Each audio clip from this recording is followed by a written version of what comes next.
All right, I want to go ahead and give this setup a try. Actually shooting this with the Leica Q343. Giving this a go. Got a mic attached to it, and I connected it through a USB-C adapter. It's just like my normal wired Rode micro. So we'll see what the audio sounds like and what the video looks like. I've been playing around and tweaking the autofocus settings for video to try and make sure I kind of optimize the focus speed and how sticky it is. Trying to find the perfect balance just for my own curiosity. But the purpose of this video, just wanted to jump on real quick. Still not a full-on review, but I wanted to discuss this camera right here. If you guys follow my channel, the few people that do, you know that I've been playing around for the last couple months with a used copy of a X2D, the 100C, the first one. Tried this camera out before, didn't really like it with the old lenses. Totally different experience with these new XCD lenses. Okay.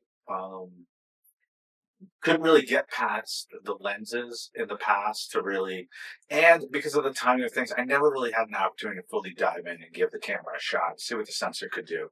Obviously, we know it's a beautiful sensor. This camera right now with the continuous autofocus, with the joystick, I really like this camera. It's still, I haven't been able to really put this thing through its paces and really push it in extreme environments or in more dynamic environments when it comes to shooting people or things. So that is yet to come. Already from my experience with the X2D, shooting in high contrast situations, shooting in high sun, midday, beach, I really enjoyed shooting with that camera that did not have the continuous autofocus. So I'm really curious and I'm really optimistic or hopeful that this is going to be even better. Like I've said in the past, I don't know why, maybe because I've grown accustomed to single shot, autofocus single shot by using the Leica SL2 bodies. Maybe I was better at shooting and posing and working with models, and that's why I was so successful with the last one. I did a mix of studio and outdoors, still trying to keep somewhat my dynamic style the best I can, kind of offsetting and mitigating my lack of continuous autofocus by, for example, using a fan in studio to kind of get like more dynamic shots without having the model to kind of move, to kind of that movement in the hair.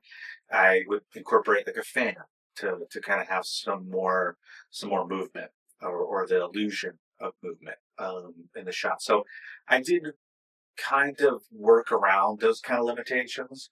I'm really hopeful and optimistic to really put this thing to its paces. I'll have a couple shoots scheduled relatively soon, so I'll let you know. But yeah, first impressions, the screen was already amazing. But first off, the screen improvements, even better, great. What I'm curious to see is whether I can use this HDR function to go ahead and get a really closer to final result image for high contrast situations. So what I'm looking to kind of experiment with is if I can go ahead and shoot HDR, then also you get the raw images. And if I can go ahead and show that HDR preview for myself and then also for the client, especially in those like extreme backlit situations, I don't know whether this would work, but I'm curious to see what that looks like with this camera. What the actual HDR JPEG looks like, and is that closer to a final product than what we normally would have seen? So again, that's something more for my own personal workflow, my own curiosity. I'm curious to see. Now, I've seen a couple of people talking about the responsiveness for the EVF. Now, that's a problem with the last one. It was a bit of a delay. I'm in a unique situation. I have contacts. So in the evening, I take out my contacts and put glasses. I think I've talked about this before. I see a huge difference in the EVF when I'm wearing my contacts like this. However, I have already prepped for a shoot before. I've had my glasses on, and I wanted to see if it would lag with the glasses. If you wear eyeglasses, there is a huge difference. I don't know why. I don't think this is the case with a lot of other cameras, obviously. But if you're wearing glasses, the lag is still there.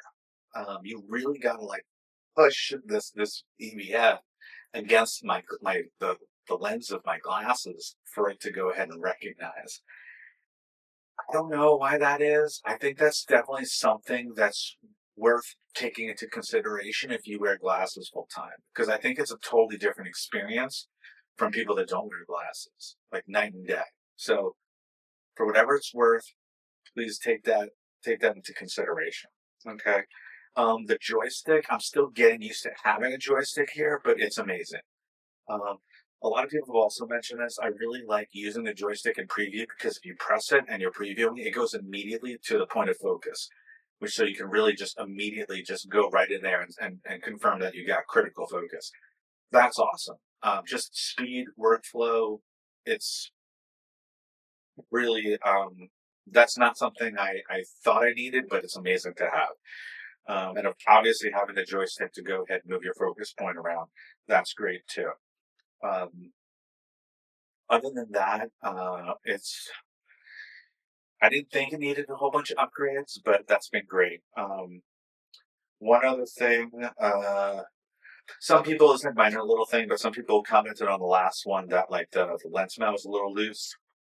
I don't, I don't see that on here. I think it's relatively the same, but I didn't see it as an issue before. Um, yeah, the addition of the additional customized features and the additional customized button on the bottom. Awesome. Again, just more bonuses. Um, I think that's all I got right now. Again, it's not like a full exhaustive review, but so far so good. I'm really happy with this upgrade, even though it's an incremental upgrade. So one thing I kind of got now that I'm actually using it, I'm not sure whether I like it, but I did get this Overworth, this half case. I actually emailed them. They were super responsive, super helpful and friendly. I want to know if this Overworth half case fit the X2D 100C, the X2D II, since it fit the X2D one, and it does perfectly.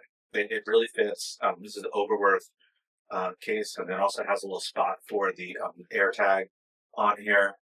Um, Really nice. The reason why I really wanted to get this is because on the X2D, the bottom, it kind of wore off a little bit. It's really early to tell. I'll be very disappointed if the paint scratched already, since I've only had this for like a month.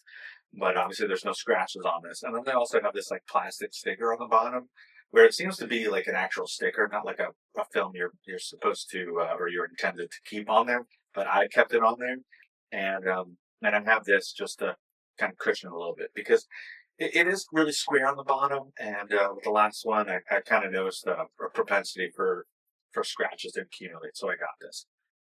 It actually makes the lenses feel a lot lighter. Not like the grip was bad to begin with. It's amazing. So I'm still deciding whether I like this. But yeah, that's that. That's all I got right now. Want to go ahead and see whether the audio and the video worked out really well on this. So we'll see how that looks. And yeah, I'll keep you guys posted and more more images, more photos, and I'll give you my take on how this thing is and the shoots I've got coming up. So excited to test it out. All right, peace.